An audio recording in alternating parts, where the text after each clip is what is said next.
Oh.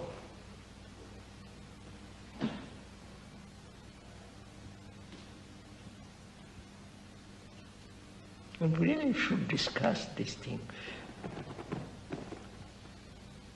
I used to know a man to whom money was God. And he had plenty of money.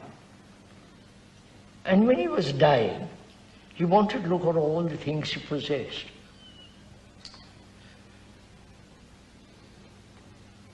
And the possessions was him. He was dying to the possessions outwardly. But the outward possessions were himself. I don't know if and he was frightened not of this state of coming to an end, but losing that. I don't know if I'm conveying that. Losing that, not losing himself and finding something new.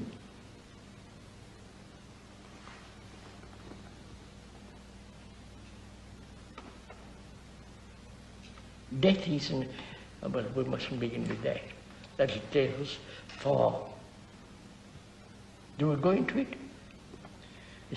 Well, could I just ask you a question about that? What about a man who is dying and wants to see all the people he has known and all his friends before he dies? Is that an attachment to these relationships? Yes, that's an attachment, isn't it? He's going to die, and death is rather lonely.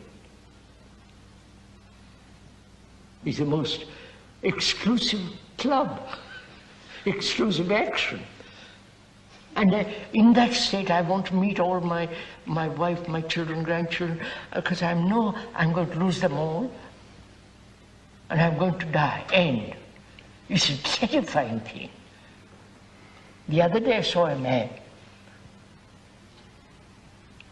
who is dying. And so I've never seen such fear in my life.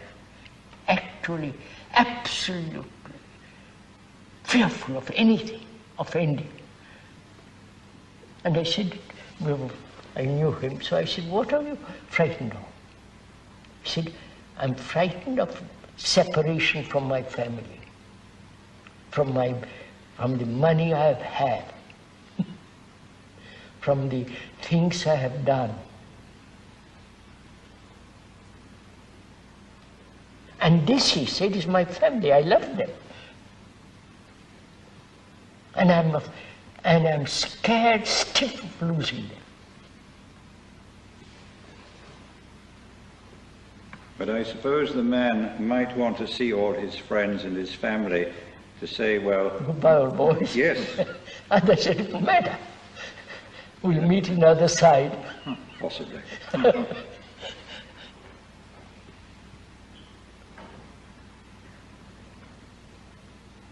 I knew a man, sir, very interesting. He told his family, next year in January, I'm just any day, January I'm going to die on such and such a date. And on that date, he invited all his friends and his family. He said, I'm dying today. I made the will. Please leave me. They all trooped out of the room, and he died. Yes, well, if the relationships with all these other people were him, and he was going to die, he would just like to see them the last time, and now it is finished, I am finished, goodbye. I die. Quite. That was not an attachment. No, of course not. And the consequences of attachment is painful, anxious. There is a certain sense of agony of losing. Constant insecurity. Insecurity. Fear. All the rest follows.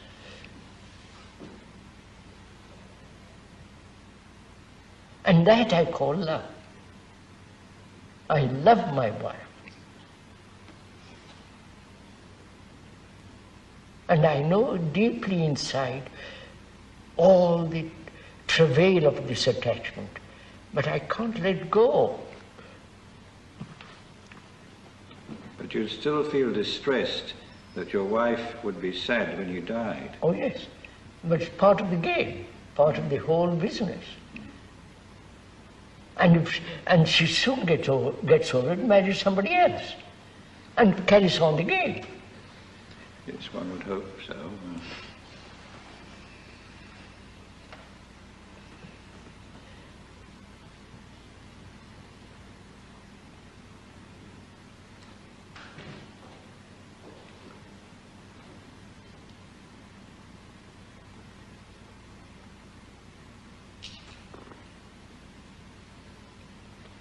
One could be worried and afraid of other people's sorrow. Yes, sir.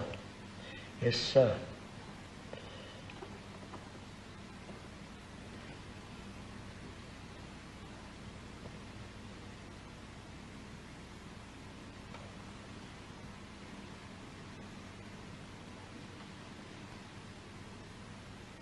But presumably, if the acceptance of one's own death would reduce their sorrow. No, is sorrow attached to fear?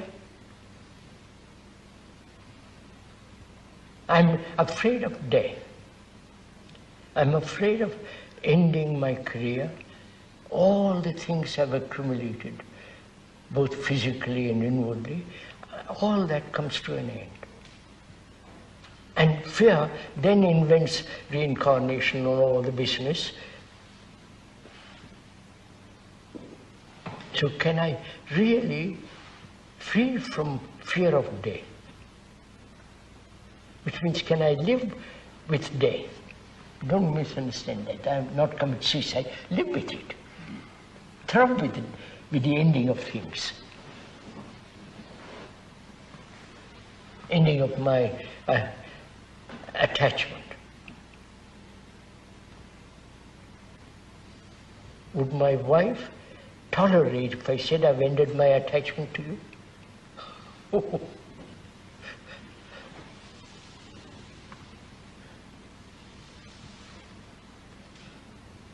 There will be agony.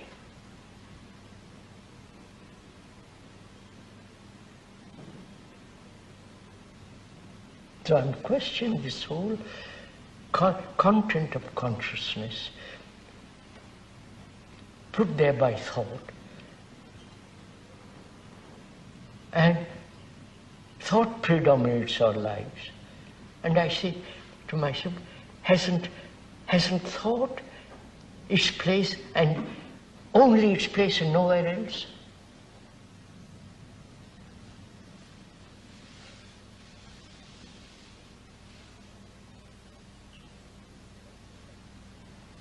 Why should I have thought in my relationship with my friend or with my wife or some girl? Why should I have thought about it?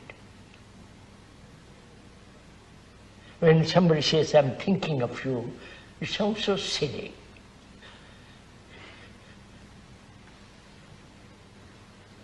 Well, one often does need to think about other people for practical reasons, of course. Yes, that's a different matter, but I'm saying where love is, why should thought exist?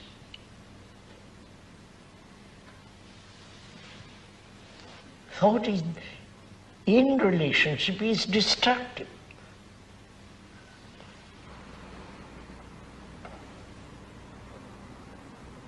It is attachment, it is possession, it is clinging to each other for comfort, for safety, for security, and all that is not love.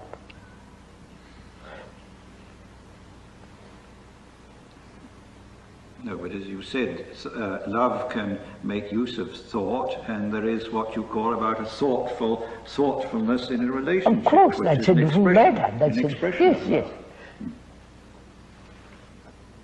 So that thought... And so, look, I'm attached to you, I'm attached to my wife or my husband, whatever it is, or to a piece of furniture. I love my wife in that attachment. And the consequences of that are incalculably harmful. And can I love my wife without attachment? Huh?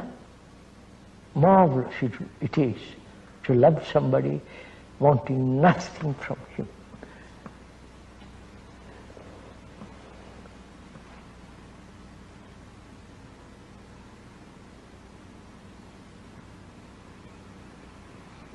It's a great freedom.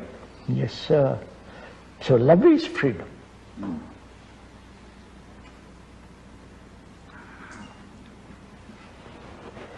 I think we better stop here, sir. We carried on nearly an hour.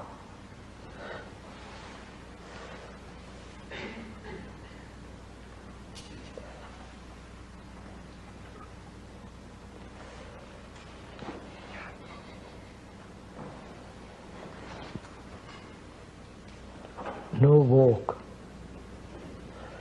Too late. But what you appear to be saying is that if there is love between husband and wife, then one dies. You seem to be implying that the other would not have sorrow. I think maybe that's right. I think so. That's right, sir. You would transcend sorrow. So, sorrow is thought. Sorrow is an emotion. Sorrow is a shock. Sorrow is a sense of loss.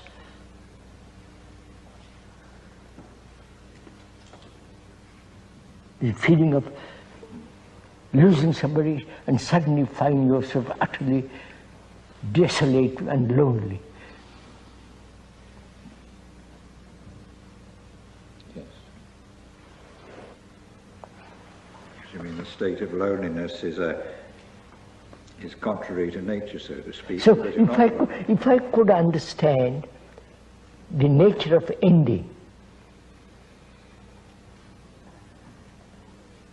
something all the time,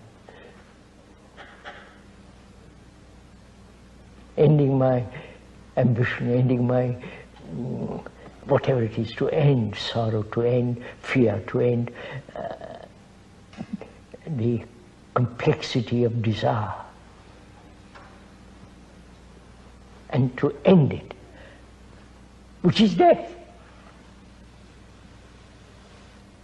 But I think the Christians used to talk about being necessary to die every day. That's right. Same idea. Necessary to die every day to everything that psychologically you have gathered. And everyone agrees that death is freedom. That is real freedom. No difficulty in appreciating that. Yes.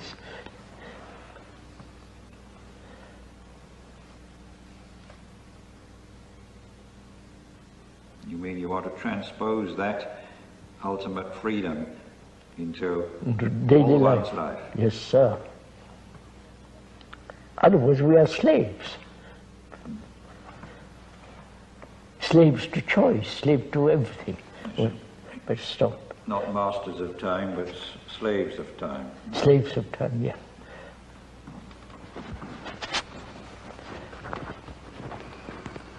Finito.